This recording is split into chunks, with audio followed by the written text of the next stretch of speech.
उसकी उम्र सिर्फ 13 साल की थी और उसकी शादी हो रही थी। भले ही उसकी उम्र 13 साल की थी, लेकिन मानसिकता से वो एकदम बच्ची थी। उसके लिए शादी का मतलब ढोल नगाड़े, बाजे, अच्छे अच्छे कपड़े, साड़ियाँ, गहने, क्रीम पाउडर, लिपस्टिक, चूड़ियाँ, यही सब था। और वो अपने आप को सजा सवारा देखकर खुश हो रही थी। जब बारात द्वार चार के लिए उसके घर के सामने आई तो वो सबसे पहले आकर दरवाजे के पास खड़ी हो गई।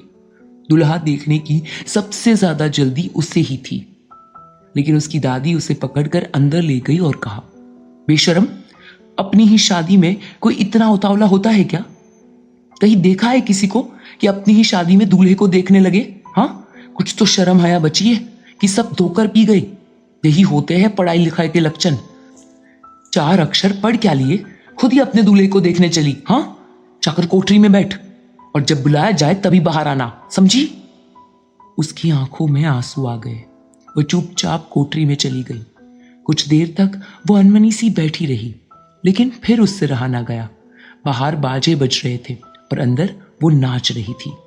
कुछ देर में उसे भूख लगने लगी, लेकिन दादी ने उसे खाना खाने से मना किया था और कहा था कि आज उसे तब तक व्रत रखना है जब तक फेरे नहीं हो जाते। वो सुबह से भूखी थी। जब उससे रहा नहीं गया तो वो चुपके से रसोई में गई और 2 पूरी निकालकर खाने लगी।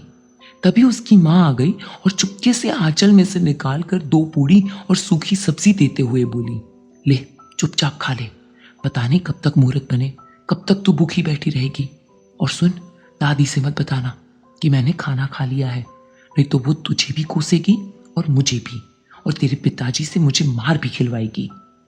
उसे याद आ गया कि उसके पिताजी उसकी माँ को जब तक छोटी छोटी बातों पर पीटते रहते थे और उसकी दादी भी अक्सर उन्हें पीटती थी।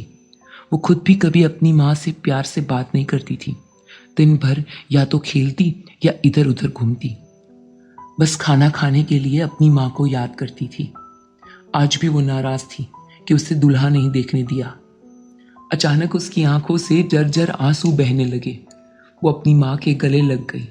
उसे अब एहसास हुआ कि माँ क्या होती है। अभी तक वो अपनी माँ से रूठी रहती थी, बात भी नहीं मानती थी, दिन भर घूमती रहती थी, लेकिन आज वो उनसे लिपट कर फूट फूट कर रो रही थी। अब उसे ना तो दुल्हा देखना था, ना ही नाचना अच्छा लग रहा था, और ना अच्छी अच्छी साड़ियाँ, गहने, क्रीम पाउडर, लिपस्टिक, चूड़ियाँ अच्छी लग रही थी। उसे सिर्फ माँ चाहिए थी, और वो अपनी माँ से दूर नहीं होना चाहती थी, एक पल के लिए भी नहीं।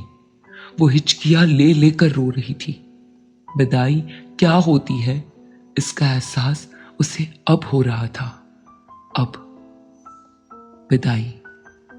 जिंदगी में एक लड़की के लिए जब ये वक्त आता है, तब ये घड़ी सबसे ज्यादा कठिन हो जाती है। और ये बात एक लड़की से ज्यादा, एक बेटी से ज्यादा कोई और नहीं समझ सकता, कोई और कभी नहीं समझ सकता, कभी नहीं।